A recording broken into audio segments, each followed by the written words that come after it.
Bonjour, je suis Vincent Roquayrol, je suis hypnothérapeute et praticien en thérapie brève et je suis très heureux de vous retrouver ici dans mon cabinet à Delémont en Suisse pour vous parler de la réaction face à l'autorité. Alors cette approche particulière de la thérapie est finalement assez peu identifiée par les thérapeutes ou même exprimée dans les ouvrages. Et pourtant, selon moi, c'est quelque chose de tout à fait essentiel, cette réaction face à l'autorité. Alors déjà, qu'est-ce que c'est que l'autorité? Eh bien, l'autorité, c'est tout simplement quelque chose qui va imposer une forme de force et va exercer une forme de force sur moi, alors que ce soit morale, parfois même malheureusement physique, ou bien la plupart du temps dans une question de choix ou de non-choix. Eh bien, cette autorité-là va du coup créer une forme de pression à laquelle il va falloir que chacun d'entre nous réponde. Alors, les autorités, bien sûr, les gens pensent directement à l'administration, à la police, à la justice, etc. etc. Mais ça va bien au-delà de ça. Pour moi, l'autorité des autorités, c'est la vie. Parce que lorsque, par exemple, la vie, malheureusement, m'impose une maladie ou quelque chose de terrible dans la vie, il n'y a pas de bureau des plaintes, je ne peux pas réclamer justice par rapport à ça. Du coup, autoritairement, la vie va m'imposer quelque chose de l'ordre d'une souffrance et j'ai pas grand chose à dire hormis serrer les dents et avancer. Alors cette notion-là, elle est très importante parce que lorsque je pose la question aux différentes personnes qui viennent me voir au cabinet, comment elles se positionnent face à l'autorité, la plupart des gens me disent « Alors moi, l'autorité, ça va du moment qu'elle est juste ».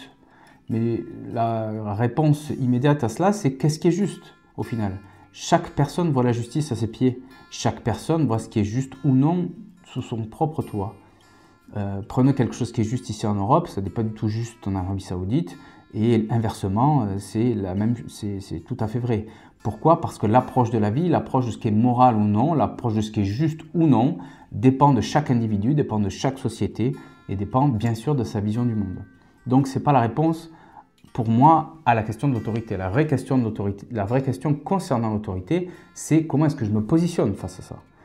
Et souvent, il y a deux positions qui sont véritablement des pièges dans lesquels je suis malheureusement attrapé et qui peuvent notamment amener des formes de répétition, des formes de schémas plus ou moins constants chez les personnes, qui sont soit de rentrer dans une forme de lutte, c'est-à-dire d'être dans une forme de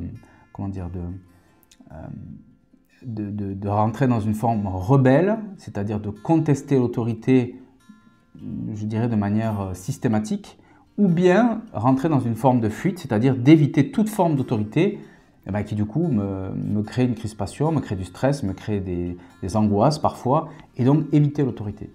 Alors du coup, le problème c'est que ces deux éléments-là sont profondément piégeux, parce que lorsque je suis contre l'autorité, je ne dis pas qu'il ne faut pas lutter contre quelque chose qui me tient à cœur, évidemment, mais lorsque je rentre en lutte contre quelque chose, je ne le fais pas pour moi.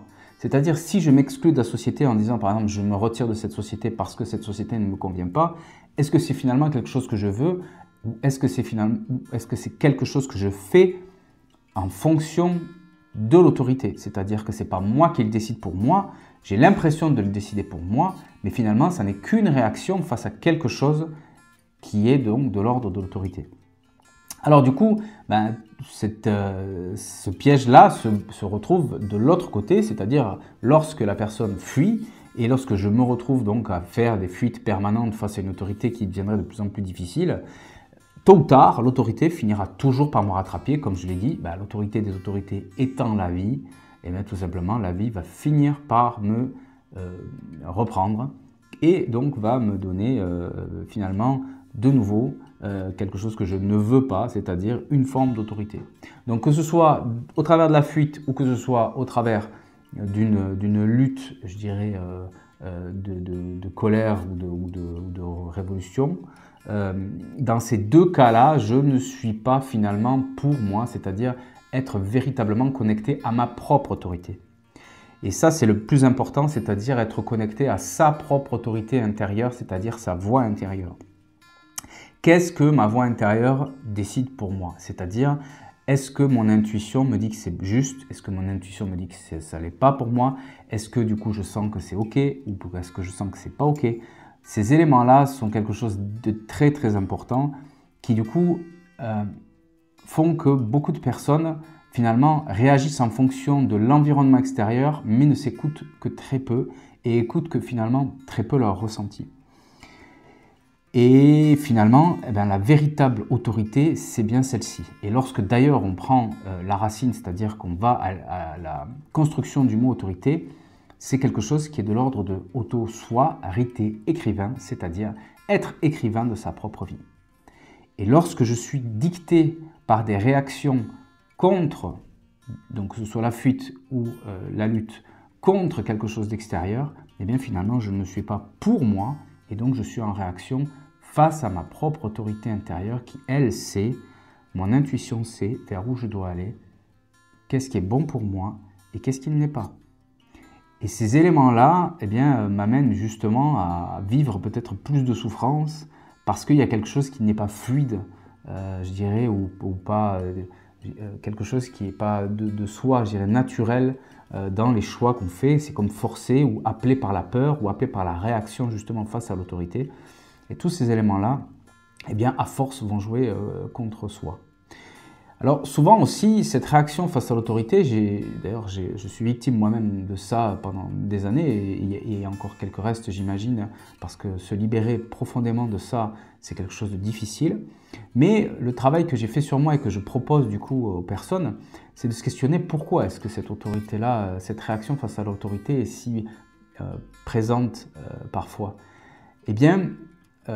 Souvent, ces éléments-là ont été conditionnés, ont été amenés parce que dans l'enfance, dans l'adolescence ou en étant jeune adulte, en tout cas dans cette phase-là de vie, j'aurais aimé qu'on me comprenne.